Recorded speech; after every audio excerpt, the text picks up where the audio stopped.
have the suck uniforms the entire season, but 3 games will give you with the best uniform. Those are the issues I have. The powder blues out for the Chargers. That should be every game. The Miami Dolphins old uniforms that they throw it back to. That should be your uniform, not the trash you wear now. The Patriots. You ever see them throw back with a little football player in the helmet? It is beautiful. But let's keep the trash uniform.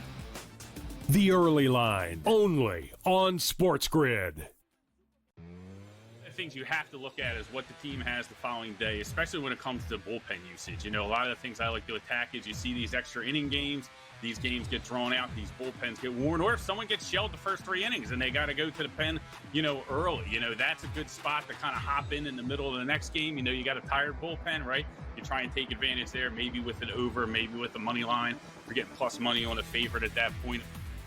In-game live, only on SportsGrid. Piece of an interesting couple of weeks in California, if you recall, I think it was 2 weeks ago, language was inserted into a bill that would outlaw or ban sweepstakes casinos and sports betting, which of course we've seen lots of that happen this year. So California is an interesting market because, as you've said, there is no legal online casino. There is no legal online sports betting. Newswire, only on SportsGrid. Like Montreal, has a new coach. Like I might be the new coach in Montreal in 2 weeks. Like they have a new coach all the time, and they always have, we're playing a new system. They're they have a bunch of 20-year-old players and kids on the pitch. Anyone that's good, they sell and they trade for money all the time. It's a real disaster. But they hit a new low tonight, getting eliminated by the Forge. Sports Rage tonight, only on SportsGrid.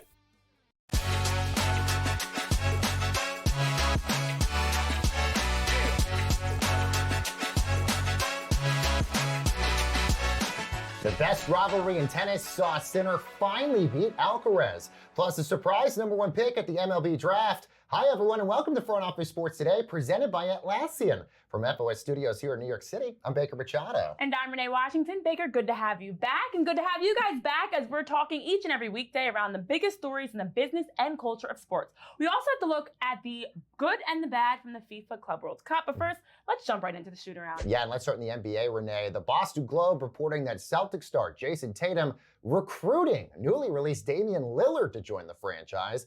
This in preparation for the 2026-2027 season. This after both those stars recover from Achilles injuries. Now, Renee, Boston reportedly one of 3 teams that Lillard's interested in. So you could almost imagine, forever from now, but 2 seasons from now, Lillard, Tatum, Jaylen Brown. Whew, that's a good team. Yes, and shout out to Gary Washburn, my buddy over at the Boston Globe, for breaking this news, because as we're looking at the Celtics right now, they've moved on from Drew Holiday, Kristaps Porzingis, they've Luke Cornett they've lost, potentially moving on from Al Horford, who's exploring free agency. They've been cutting back on the luxury tax, and of course they've been big spenders in the past, so trying to get under that luxury tax bill, but they still need depth, they still need pieces, so it makes sense for Jason Tatum, while he's recovering from his Achilles, to nudge his fellow Achilles tear buddy, Damian Lillard, as teams are looking to lock in Dame ASAP, honestly, to get him into their medical team staff, get him rehabbing with them, because there's potential he could return back next season. Now, that would be rushing it in my opinion, but I'm not a doctor. So I think this actually makes sense for the Celtics, especially with Dame out there as one of the biggest names available. I also think a great reality show would be following them plus Halliburton as they recover over the course of the next little while. Behind the Achilles. Meanwhile, yes, I love that. Meanwhile, an update to a story we told you about last week. The NFL Players Association sent a message to its members defending their union director, Lloyd Howell. This following an ESPN report that he's a paid consultant for the Carlyle Group. That's a firm used by the NFL to pursue minority ownership stakes in franchises.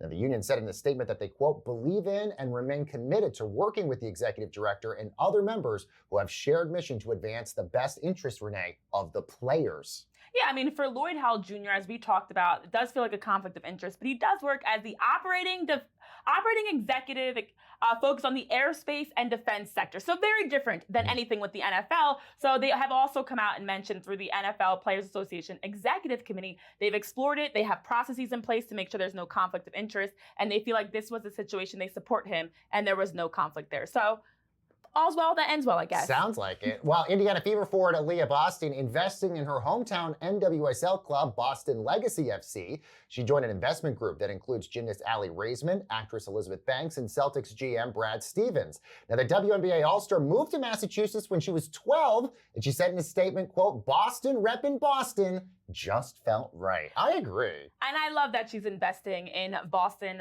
Legacy FC because we're seeing more active athletes that are getting involved in ownership while they're still in the prime of their career versus waiting until they're retired. As you mentioned, when she moved to the Worcester area of Massachusetts at age 12, she has roots to this area. It's not random for her. And so to help build them up as a championship type team as they're going to be rolling out in the NWSL next season, I think it does make sense. You have the right voices in place. As you mentioned, you've got the Brad Stevens, you've got Allie, you've got such a wide range of investors. And I think it's a seamless opportunity for Aaliyah Boston in Boston. And let's stay in soccer as Chelsea defeated PSG in front of 80,000 fans at MetLife Stadium over the weekend to win the FIFA Club World Cup and its $40 million first place prize. Both clubs, by the way, walking about with $100 million for participating in the tournament. So ahead of the U.S. hosting the World Cup next year, how do we think the tournament went? Let's take a look in our main event. All right, let's bring in Zach Lowy. He's a soccer writer and chief editor over at Breaking the Line. Zach, thanks so much for joining us. Let's just get straight to it. Would you consider the FIFA Club World Cup a success after this? 100%. I think that when you take a look back at, just a few months ago, the fact that there was really nobody who knew what was going to happen with this tournament, it was really incognito. A lot of people were skeptical. A lot of people, weren't going to watch it. You look at the amount of people who ended up watching it, the amount of importance that came, and also the way that these players and coaches treated it. They were giving their lives despite it coming off the back of a incredibly long season. I think from a financial point of view, as well as from a commercial point of view, it has to be considered a massive success. Obviously, there are certain things that could have been done better and that will need improving going into the next Club World Cup as well as next summer's World Cup. But overall, it has to be considered a success. There are certain people, like I said, who, we're always going to be cynical and skeptical and we're never going to watch it. It's impossible to win those people over. But hopefully by the time the 2029 Club World Cup rolls around, they will showcase a lot of interest because, quite frankly, it's been a phenomenal month of football. And it ended with a very dramatic 3-0 win for Chelsea, who snapped PSG's 436-minute streak of going without conceding a goal, that shutout streak over, but also just able to completely dominate a team that we were looking at as one of the best in the world. So when you look at the prize money that Chelsea now won, around $114 million they garner. PSG also wins a little over $100 million as well. How much is that prize money? I mean, FIFA dished out $1 billion in participation bonuses, in bonuses when you advance. How much does that prize money and the excitement around the games really help add for the future of more clubs wanting to be a part of the Club World Cup? It's absolutely massive. I mean, obviously, every team wants to come away with the trophy at the end of the day and have that badge saying world champions for the next 4 years. But at the end of the day, money talks. Having that prize money is massive for any team, especially a South American team like Fluminense that made it all the way to the semifinals. But of course, for a team like Chelsea, who are still in the process of rebuilding their squad, of trying to take it to the next level and compete for the Premier League title and the Champions League, and having that extra money is going to be absolutely massive in terms of giving them the leeway to shop for their top targets, to not think so much in terms of selling players. They've already completed some sales, looked set to sell Noni Madueke to Arsenal, so they're not going to be as much under pressure in terms of having to sell players before looking to add to their squad. And yeah, it's absolutely massive. I think if you don't have the 1 billion pot, I think that a lot of the teams don't put in the same amount of effort. And I think that it's absolutely massive, not just for Chelsea, but for all the teams that made it this far. A really good reward for all of their hard work. Zach, as you mentioned, this is no doubt a primer for next year's World Cup happening here in the United States as well. At the beginning parts of this tournament, look, we saw some stadiums that were empty. Nobody was there. There were about 80,000 at MetLife Stadium for the final. So given all of this, is the U.S. prepared and ready then for the biggest world stage next year? I firmly believe so. Look, it's been 31 years since the 1994 World Cup, and that World Cup is still the most commercially successful World Cup of all time. You look back, 30 or so years later, the fact is we are now a country that really appreciates football or soccer, right? We actually take it seriously. So I have no reason to believe that it won't be the most successful tournament from a commercial standpoint of all time. There are definitely a lot of things that could be improved. For example, the pitch at MetLife Stadium, which will be hosting the World Cup final. Got a lot of players who I've spoken to who have complained about the quality. The coach of Borussia Dortmund, Nico Kovac, stated that it's more fit to host a golf tournament than a soccer field. So I definitely think that there are certain things that need improvement, as well as I do wonder if any of these stadiums like MetLife could potentially install retractable roofs. The amount of extreme heat as well as thunderstorms, rainstorms, that's definitely been an issue. And it's something that also Enzo Maresca was complaining about for the Chelsea-Benfica game when there was a 3-hour delay or so, that, you can't have these delays at the World Cup. So I do think that's something that's going to need to change, right? Trying to weatherproof some of these stadiums, trying to make it more enjoyable for the fans and players. But overall, yeah, we are definitely ready to host a World Cup. Our facilities, as well as the amount of people who love football, I think it's for itself. Yeah, I totally agree with you there. Zach, thank you so much for joining us and bringing us that perspective. Zach Lowy, soccer writer and chief editor of Breaking the Lines. And coming up next, everyone, we're heading to Atlanta. A big surprise at the MLB draft. Who did the Nationals take at number 1? Wasn't who anybody thought it was. That's coming up next.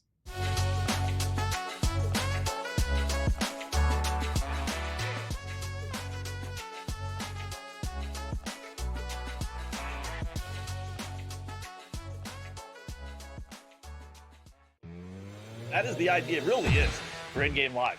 You said it. The home team, who's a double-digit or close to it anyway, favorite, and get off to a bad start and actually have them trailing by 5, 6, 7 to the point where you get it at pick'em. And I don't know how many times. I'd like to know a stat of how many times a team that's been favored by double digits, trailed by double digits, and actually won the game. I bet it's a lot. In-game live, only on SportsGrid. You've got issues up and down here. The bullpen is falling apart, to put it nicely.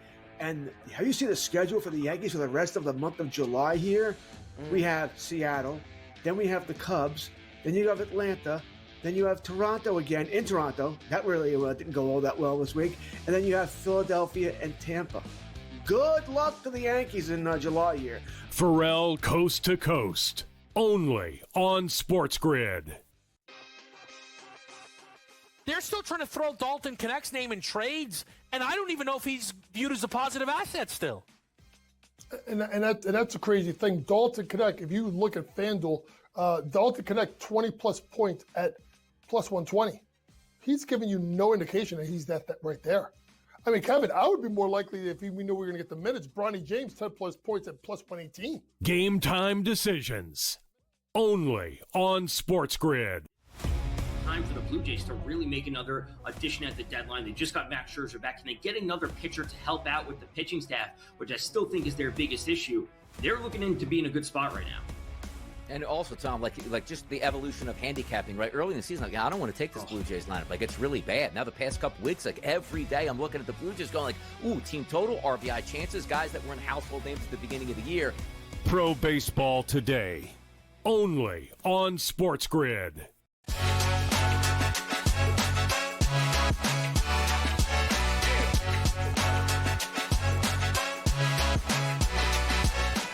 And welcome back, everyone, to Front Office Sports Today with Renee Washington, Baker Machado. So we're more than halfway through the Major League Baseball season so far, and all the attention now is on All-Star Week in Atlanta. And, of course, a big surprise happening in the Major League Baseball draft with the Nationals taking a pick that nobody thought was going to be at number 1. So let's bring in our Eric Fisher, who is live for us at Truist Park in Atlanta, the place where the All-Star Game is happening. Eric, good to see you as always. Let's start with the draft. The Nationals taking high school star Eli Willits number 1 in the draft. A lot of people didn't expect him to take the 17-year-old number 1. Yeah, this was a little bit of a stunner that if you went through all the mocks of, people who spend a lot more time even than I do looking at high school and college players, the mocks over and over again had LSU pitcher Cade Anderson at the top. Seems like he's much more pro ready, just led LSU to the College World Series title and was the tournament's most outstanding player, just as Paul Skeens was 2 years ago, and also was the number one pick and also came from LSU, and all the same things. And it was seeming like it was going to be Skeens 2.0. Nationals, who just fired their president of baseball operations, Mike Rizzo, and manager Davey Martinez last week, went in this very other direction for this high school player who won't even be 18 until December. But they really feel like the whole package of skills that he has made him, despite that youth, the best player in the draft. Well, it is interesting for the Major League Baseball draft in comparison to other leagues because, A, you had none of the players actually in attendance this year for the first time in 15 years, but also because of that pipeline trajectory for players that get drafted, Major League Baseball has come out saying they're trying to make it a quicker process for guys that get drafted, much like we saw Paul Skeens NL Rookie of the Year, much like last year with 5 guys that were drafted and then have already had their Major League debut. Someone like Eli, who is only 17, the youngest since Ken Griffey in 1987 to get drafted, how does this draft class of about a third of them being 17 or 18 years old help or even hurt that process for Major League Baseball in expediting getting to the majors from the minors? Yeah, this was a little bit of a detour in that because you are correct. The last few years, there has been a real push to try to narrow that timeline between when a player gets drafted and reduce that time that they need in the minor leagues. There was a real run on high school shortstops this time around, particularly in the first round. And so, we'll have to see next year after, whether this becomes a new kind of trend or if this is just a 1-year blip in sort of the broader push. But this was a notable departure. Yeah, let's talk about one of those high school shortstops that a lot of people thought was going to go number 1, and that was Ethan Holiday. His dad, famously Matt Holiday, fell to number 4 to the Colorado Rockies. And Eric, we know we don't talk very positively about this team very often, but it seems like this might be a good cornerstone franchise player for this team. Yeah, this is one of the things where the head and the heart kind of match up, and that's a nice thing to see. That, regardless of whether he went 1 or 4, Ethan Holiday has a lot of skill and should be an asset to somebody. That somebody just turns out to be your Rockies. And his dad, Matt Holiday, started his career in Denver, had 5 great seasons in Denver before moving on to several other teams, most notably the Cardinals. And again, this is just kind of a feel-good moment. Matt Holiday is still very well remembered in your hometown. And I just like this on a bunch of levels. And obviously the Rockies need to do a lot to turn around from what still could be a historically bad season. And this was a good step in the right direction. Yeah, we love a good full circle moment. I know there was a picture circulating around of Ethan in a Rockies t-shirt when he was like 2 or 3 years old. Yeah. But I do want to shift to the Home Run Derby since that is tonight at Truist Park because we do know a lot of notable names that declined to participate in the Home Run Derby this year. Shohei Ohtani, Aaron Judge, Kyle Schwarber, Ronald Acuna Jr., a late one that was a scratch. Others like Fernando Tatis Jr. as well as Pete Alonso, because they mentioned just the short timeline of rest and recovery. What are your thoughts as the Home Run Derby with that $1 million prize point that might seem enticing for many, also for others seeming like they're not as interested around wanting more rest? Yeah, and don't forget the event itself, because particularly with this timed format that's been in place for 10 years and was adjusted again last year. It's a little bit of a meat grinder. It's a real endurance test to swing and swing and swing and swing, and then also not do damage to your day job in the second half of the season. So that's part of why some of the players that you mentioned don't want to do it, because it's physically very taxing and has some risk later on. But having said all of that, I really like this for younger players. We've got 3 in particular: James Wood with the Nationals, O'Neal Cruz with the Pirates, Junior Caminero with the Rays. Each of which make less than $1 million. So if they win tonight, they more than double their entire year's salary in one night. And this has been the case for a number of players. Pete Alonso had some of his home run derby wins before he signed for big money. Several other players as well. And I like the big payday aspect of this for some of those younger guys. And then, just in terms of the skills competitions, the home run derby being the big one here, do you still it still has the feel of a big event? We know the NBA, the skills competitions from the dunk contest and the three-point shootout have kind of lost their luster over time, but is the home run derby still a big event here for Major League Baseball? It is, although it took a hit in the ratings last year because it went up on one of the nights against one of the nights of the Republican National Convention. For baseball, the dynamic's a little bit different, where it is still a great event, but it is still the undercard for what is still the best all-star game in all of major professional sports. The other leagues that you mentioned, they have those skill competitions as well, but in many respects, those skill competitions are better than the all-star game itself because no defense is played. So much so that the NFL had to completely rework their Pro Bowl, their all-star game, into the Pro Bowl games and a flag football competition. They had to completely rebuild this. The baseball all-star game is still an actual legitimate baseball game where pitchers crank it up to 100, and that's why you have a sort of a different pecking order where the home run derby exists in a different place relative to the game itself. Eric, definitely. Eric, really quickly, who wins tonight? I was gonna say, who's your pick? I like Big Dumper. He's the odds-on favorite. Cal Raleigh. He's turning the baseball world on its head. I'm going with the favorite. All right, Cal Raleigh. By the way, I think leads baseball right now in home runs. Eric Fisher live for us at the All-Star Game at Truist Park in Atlanta. And coming up, we got the rivalry we wanted for Wimbledon, Sinner versus Alcaraz. We're diving into that next. Don't go anywhere.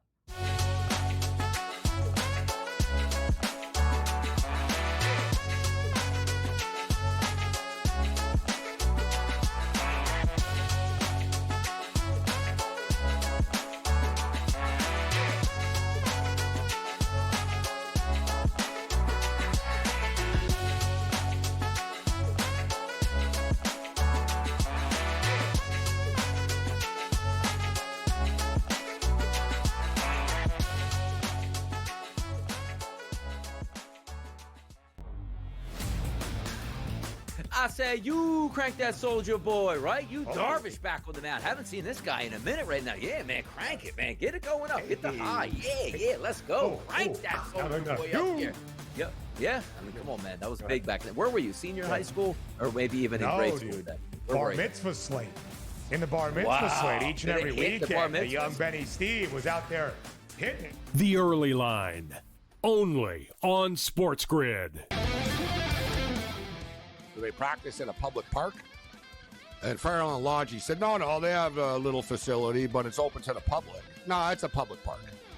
Like, it basically, there's like kids playing basketball. Like, yeah, no, it's bad. I looked, I'm like, dear God, like, I thought, I'm like, man, I bet a lot of money on these guys. I can't believe this is where they practice. Like, yeah.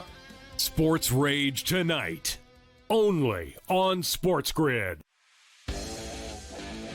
Scrounge out a couple of quarters from under the couch to go trade for somebody who actually makes some money. I don't think that he would actually do that. That's not in Hal's style the last couple of years, especially in season. I saw they signed that Heimer Candelario, who the Reds released. That's more their style, going the discount aisle as opposed to trading for someone who's actually having a huge year like Suarez. Pharrell Coast to Coast, only on SportsGrid. Would be looking to get him in dynasty or keeper leagues. If I'm out of a league and I'm looking to rebuild for the next years ahead, that's where I'm looking. Yuri Perez is a special young pitcher that we're going to be talking about in that Paul Skeens, in that Tariq Skubal, in that grouping of guys. I think he can be that good. He's only 22 years old. He's the boy. So you're getting a situation here where Yuri Perez eventually is going to grow into that man of a pitcher. Fantasy Sports Today, only on SportsGrid.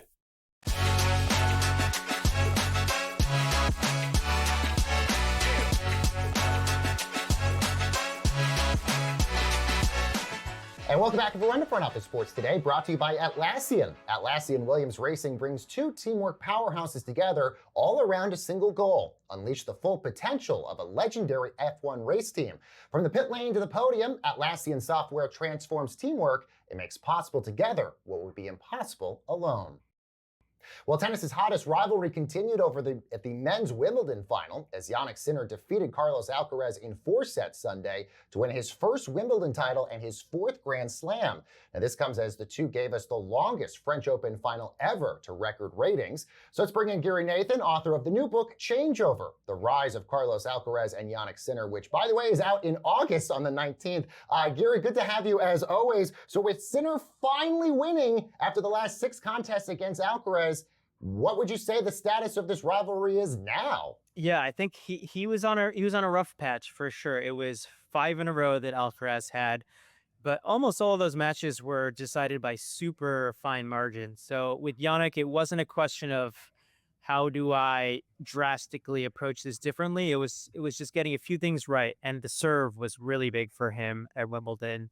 And especially on the grass courts where you're rewarded for going big on the serve, he was able to tip the rivalry back in his favor in that final. And how important, when you look at the continuation from the French Open, is it that we got a Wimbledon showdown? Of course, Sinner does cash in with a $4.05 million winner's check. Alcaraz brings in $2.05 million, increases their career earnings, so they're now 6th and 8th all-time in career earnings, and they continue from the French Open. From the financial side, but also the competition side, how important was it for Sinner and Alcaraz to continue the rivalry in such a big way at Wimbledon, and also to be able to continue to climb the ranks of all-time earnings? Yeah, it's pretty remarkable how fast we're seeing an increase in the money pumping into the sport. And you look at the earnings that these guys are making in a single season, and it might approximate what an all-time great made in their entire career back in the day. So I think the fact that, both of them are pushing each other to this level and they both seem so dominant over the era, it does seem like, their sponsor Nike has made a smart investment in these two from very early on in their career. But the paychecks for them are going to be even bigger from the endorsements and sponsorships than they are on court. Usually on court's just a tiny fraction of it, which is hard to believe. But yeah, those guys are swimming in it and will be for the next decade or so. And still so young. Yeah. And still so young. They're both in their early 20s. Yeah. And it's also crazy to think, this is the new face of tennis. It's been either Sinner or Alcaraz that has been in the Grand Slam final every year since 2023 when Djokovic, I think, won the U.S. Open. That's right. Which, interestingly, is the next tournament the next Grand Slam. So is there an anticipation that if we get a 3rd straight final with these guys, it's just cementing their legacy as one of the best rivalries in tennis history? Absolutely. I think when I was working on the book last year, I sort of expected this rivalry to play out a little slower, but it's hit us all at once. It does seem like it's going to be very difficult for any of their peers to find some space to break in. But I think it's been very also interesting to see you bring up Djokovic as he's still right there.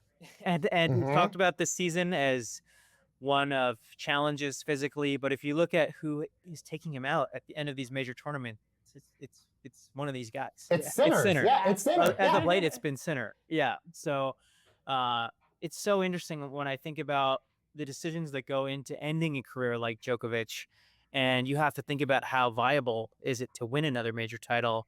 And it really is just these two guys getting in his way. So we'll see what decision he makes going forward, but the U.S. Open is going to be really interesting. Personally, I'm predicting another rematch between these two.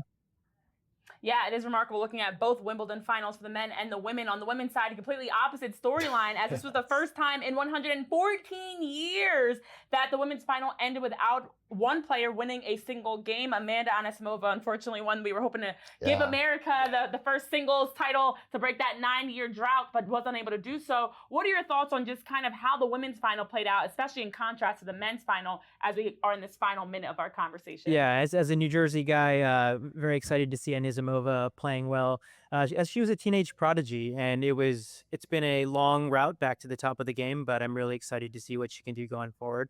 Clearly outmatched by Iga, who was playing in her 6th major final, very experienced with this stage. For Iga, it was a matter of figuring out the grass courts, which she had ridden off earlier in her career, but has become one of the most phenomenal movers on that surface now. And tough that it wasn't much of a final, but I think both of those players will be very fun to track going forward. Absolutely, and even just for the Americans, given the fact that this is the third straight year, at least an American has been in the final, which has been amazing.